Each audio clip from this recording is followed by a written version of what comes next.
Sebelum kita belajar firman Tuhan hari ini, mari kita berdoa dan saya bawa kita di dalam doa. Segala pujian dan hormat kami kembalikan kepada Engkau Bapa, karena kasih setia-Mu. Kami tahu bahwa Engkau sudah menjaga kami sepanjang minggu ini, sehingga pada hari ini kami dapat bersama di dalam ibadah ini. Dan kami tahu bahwa sepanjang ibadah ini juga Engkau sertai melalui pujian penyembahan yang sudah kami naikkan sebentar tadi, mengangkat hati kami, jiwa kami untuk hidup dekat dengan-Mu. Selepas ini kami akan belajar daripada firman-Mu. Kami tahu bahwa Engkau sertai kami, sehingga kami dapat memahami, kami dapat melakukannya, dan dapat menjadi saksi. Dalam nama Tuhan Yesus ini doa kami. Amin. Firman Tuhan daripada Injil Lukas 19 ayat 9 hingga 10. Firman Tuhan berkata, kata Yesus kepadanya, hari ini telah terjadi keselamatan kepada rumah ini, karena orang ini pun anak Abraham, sebab anak Allah, anak manusia datang untuk mencari dan menyelamatkan yang hilang. Jadi daripada teks ini kita akan belajar satu tema, yaitu mencari yang hilang. Mencari yang hilang. Nah, saudara dan saudari yang dikasihi Tuhan, apabila kita ditanya, apakah yang sangat penting dalam hidup kita? Kadangkala kita akan menjawab bahwa yang penting itu adalah duit, adalah harta, adalah hubungan. Tetapi pernahkah kita sadar, kadangkala kita lupa bahwa adanya beberapa benda yang selalu hilang dan membuatkan kita resah. Kita takut kalau kita tidak jumpa. Nah, bayangkan kalau kita mau pasang TV, tidak ada remote. Pasti kita resah. Kita kalang kabut cari, mana sudah itu remote tuh. Kan bagus kalau itu remote boleh kena telepon. Senang cari. Nah, dan sebagainya. Nah, itulah sebabnya pada hari ini, pada tahun ini, saya memulai firman Tuhan dengan tema mencari yang hilang. Karena salah satu hal yang sangat penting di dalam kehidupan kita itu adalah mencari sesuatu yang hilang. Seperti juga pembacaan kita, sebab anak manusia datang untuk mencari dan menyelamatkan yang hilang. Tuhan sangat merindukan setiap kita datang mencarinya.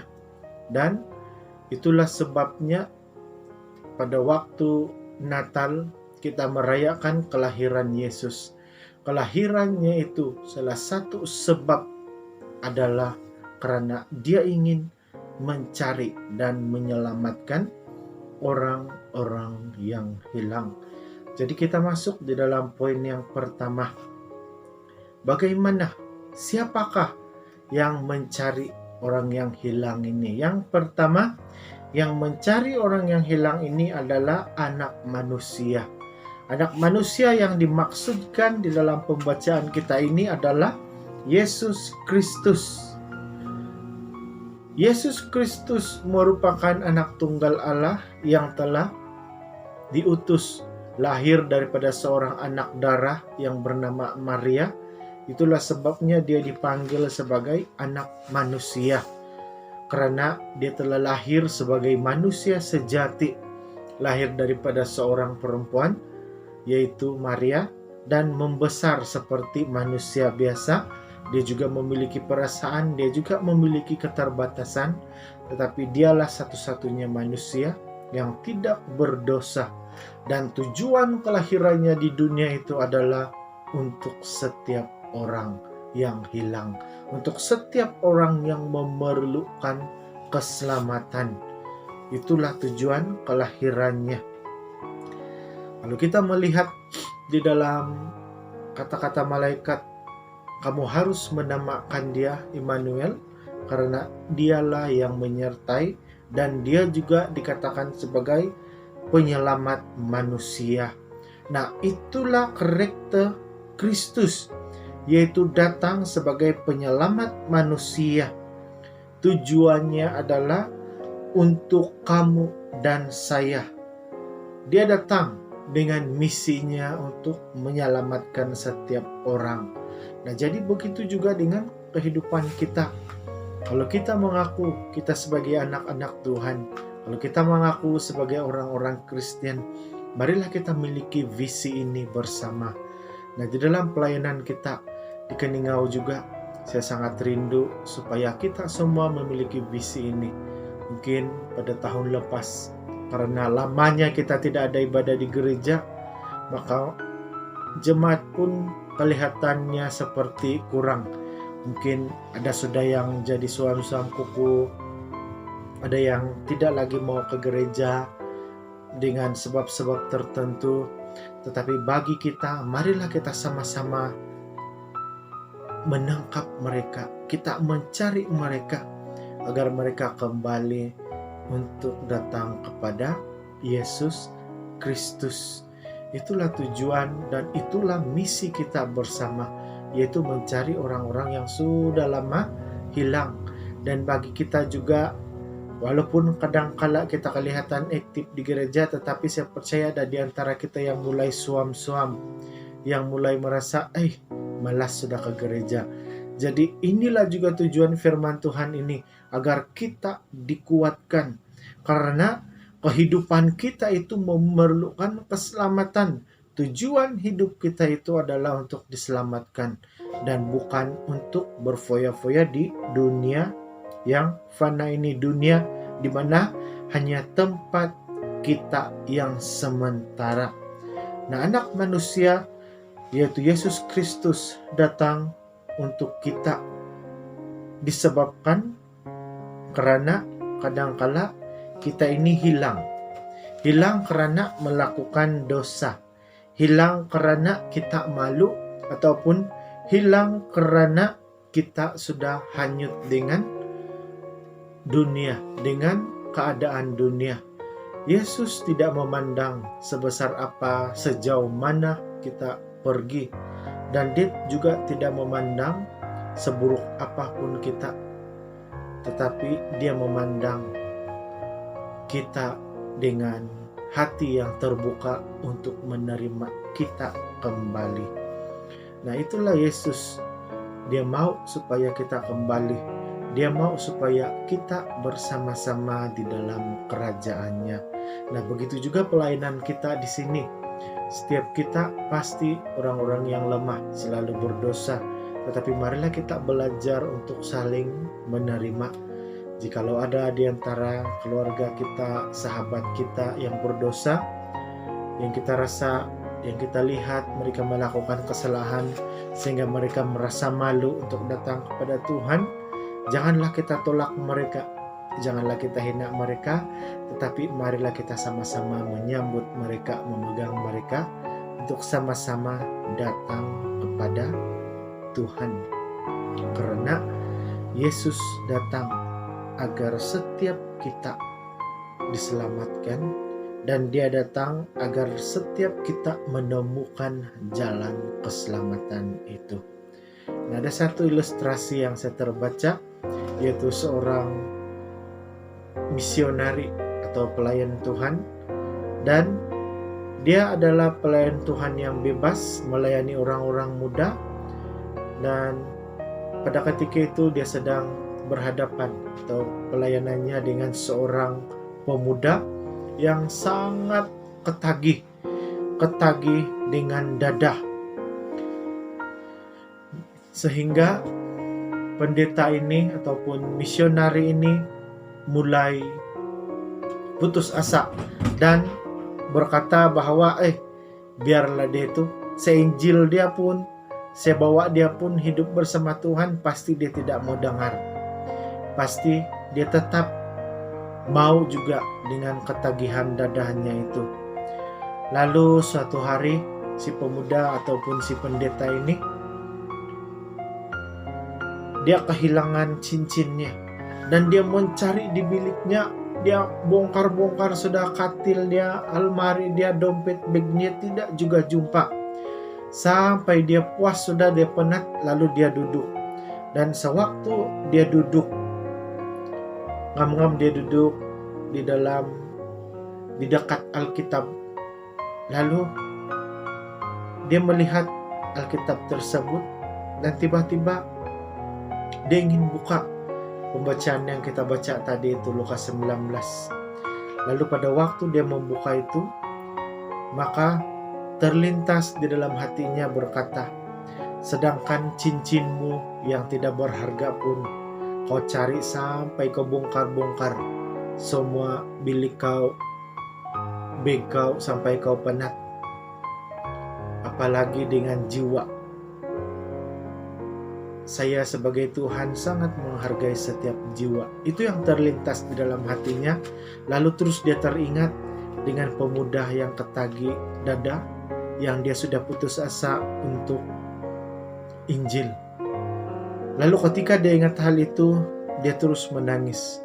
Oh Tuhan, ampuni saya karena selama ini saya lupa misimu, yaitu untuk mencari yang hilang. Sehingga saya selalu putus asa dengan keadaan-keadaan seperti ini, katanya. Lalu selesai dia berdoa, dia terkejut, rupanya cincin itu hanya berada di sebelah Alkitabnya tadi. Nah, jadi kita dapat melihat bahwa ada benda-benda yang tidak penting yang selalu membuatkan kita cari sampai kita penat dan lelah, tanpa kita pikirkan bahwa yang sangat penting untuk kita cari itu adalah jiwa-jiwa yang ada di sekitar kita.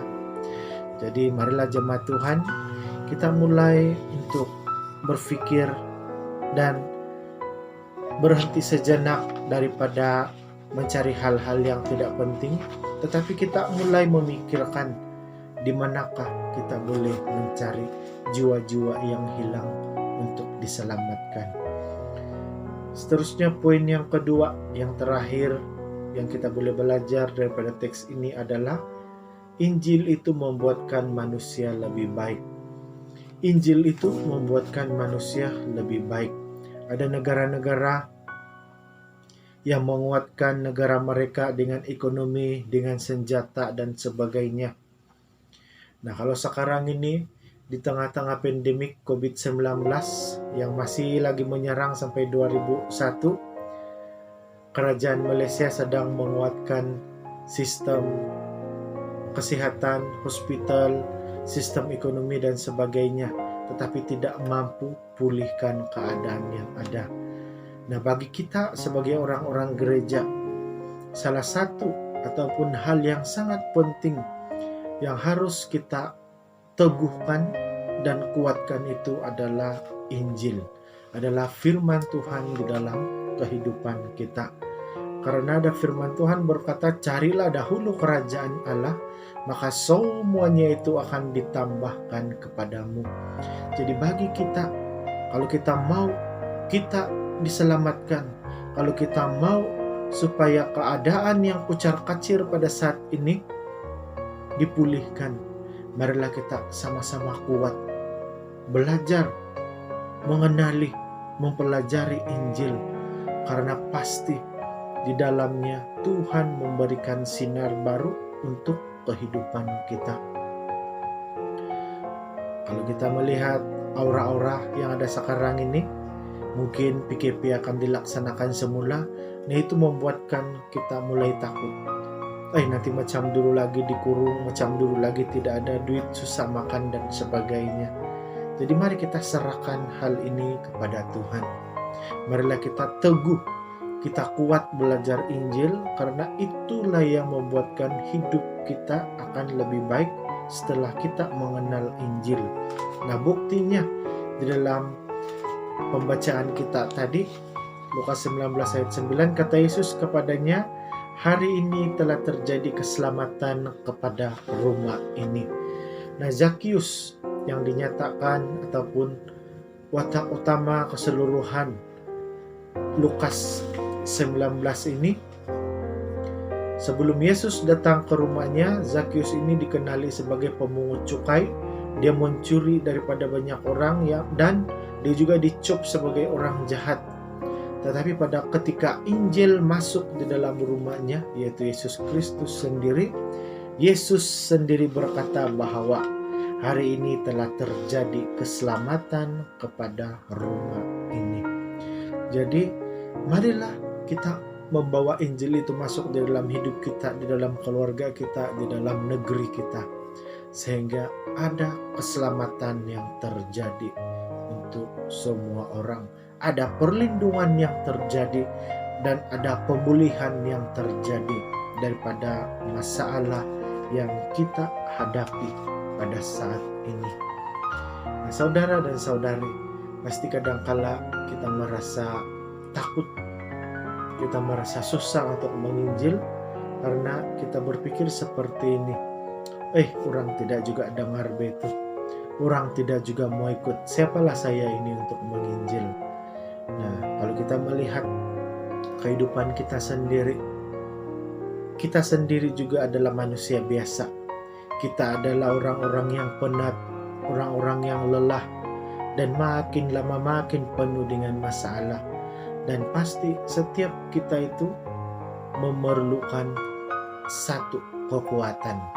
Nah, satu-satunya kekuatan yang tidak pernah mengambil kesempatan untuk hidup kita itu adalah kekuatan yang datang daripada Yesus. Itulah kekuatan yang setiap kita harapkan.